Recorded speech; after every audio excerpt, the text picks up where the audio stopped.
Today's gospel can seem easy. It's brief, that's always a good thing. Be light, be salt. But it comes this week after our reading last week of the Sermon on the Mount, where Jesus is calling his disciples, everyone who follows him, into a deeper relationship with God in such a way that we put all of our trust and our hope in who God is and what God has promised us. And so these words that we hear today, to be light for the world, to be the salt of the earth, come somewhat as a capstone to those words we heard last week, but truly a challenge to all disciples. And they are, in fact, hard words if we take them seriously.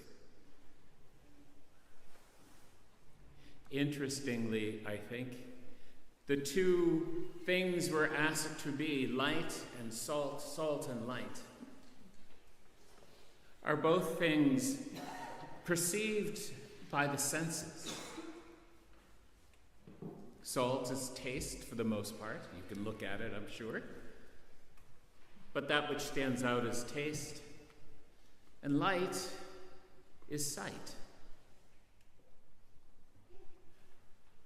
But neither salt nor light,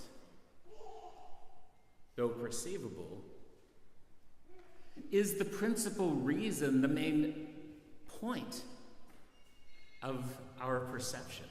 Salt is put on food to bring out flavors and tastes, to make it tastier. And light helps us to see other things more clearly. It's this simple. If you're having someone over for dinner, you don't make them salt. They wouldn't come back.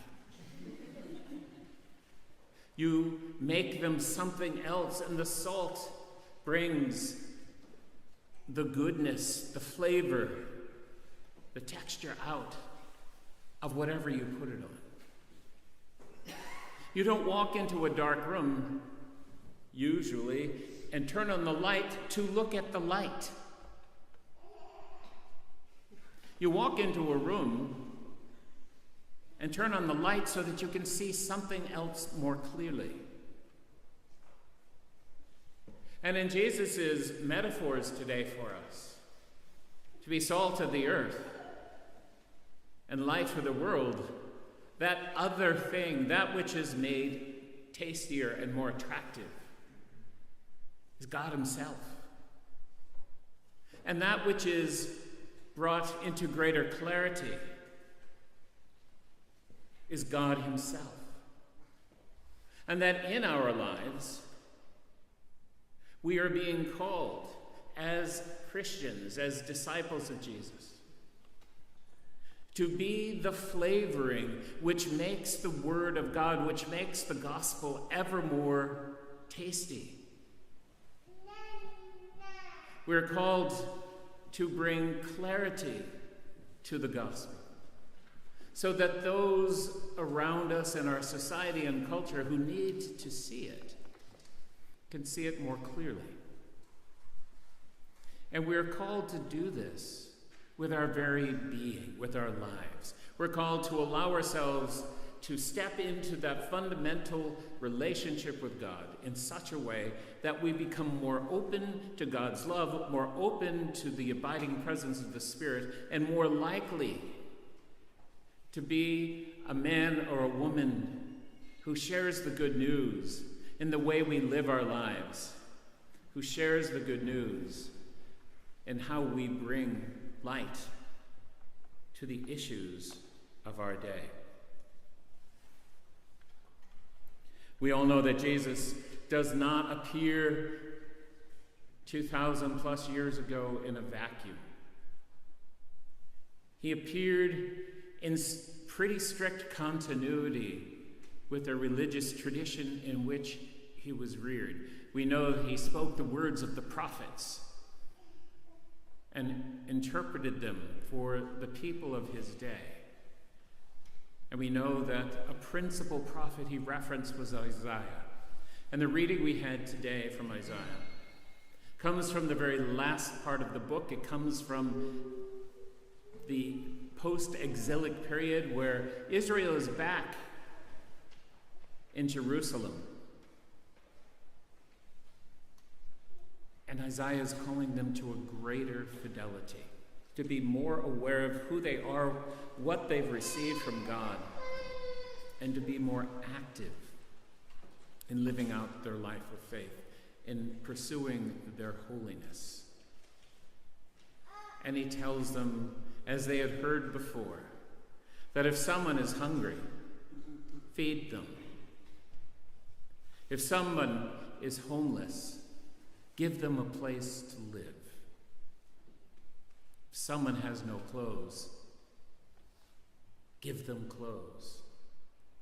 Be good to your own brothers and sisters and relations.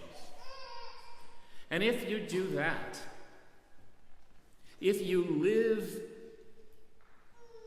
the reality of what you claim to believe, and Isaiah in this case is going after deliberately those who put on the acts of religious devotion but have no heart with it.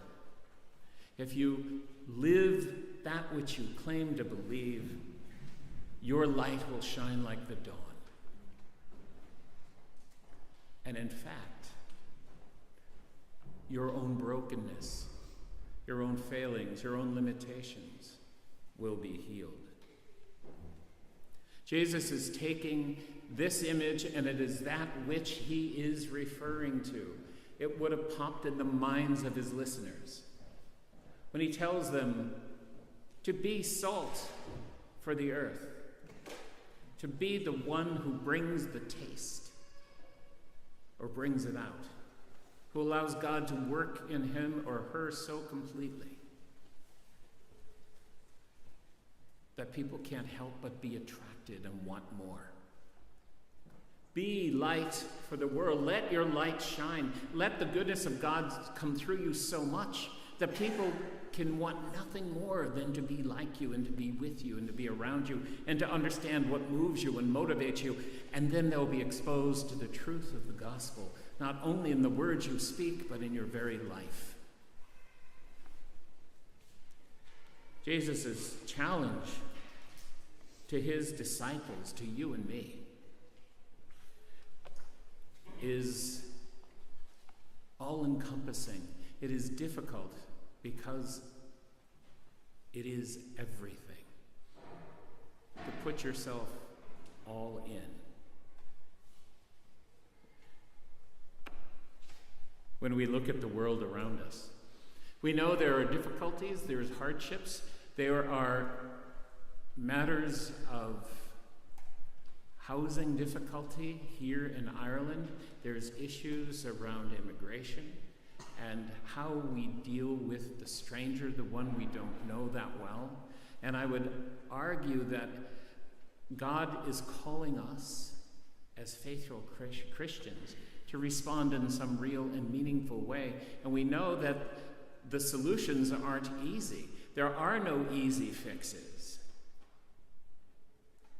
But as Christ has entered us and we are in a relationship with God, perhaps one avenue towards a solution to some of these problems is relationship.